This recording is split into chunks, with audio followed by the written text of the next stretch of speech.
Yeah, yeah, yeah, yeah, yeah, yeah.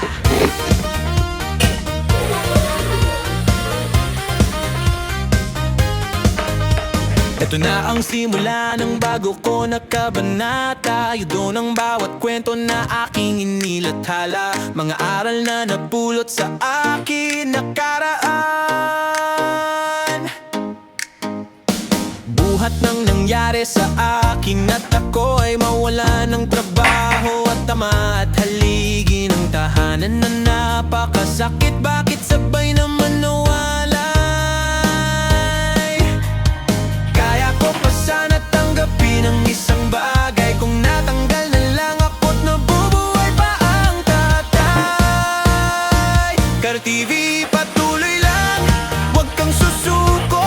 Bumoses lang naman ako sa akin nakaraan, pero di ko akalain na ako ay magawan ng sari-sariling kwento na hindi ko rin alam. Humingi na lang ako ng gabay sa itaas, na siya na ang bahala sa mga tao hindi naging patas. Gumamit ng lakas kapangyarihan sapagkat hinalungkat nila yung pagkakamali na aking nilahan.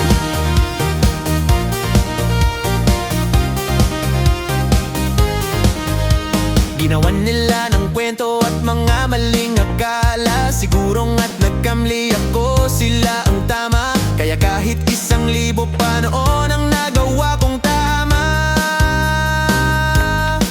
At sa isang pagkakamali mo lang burado na ang tama. Karo TV patuloy lang, huwag kang susuko.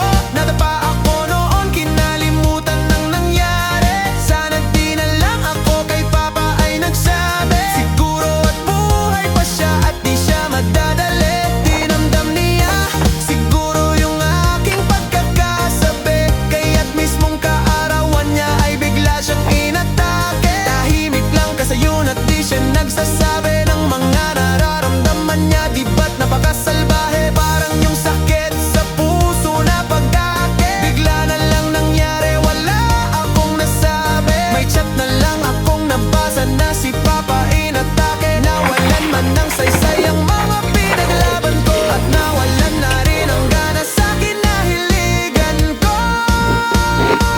Kal TV sa puso mo, may lakas at pag-asa na matatag. Sadyang ang Panginoon ang gumawa ng paraan. Sa lahat salamat sa alaala ng kahapon.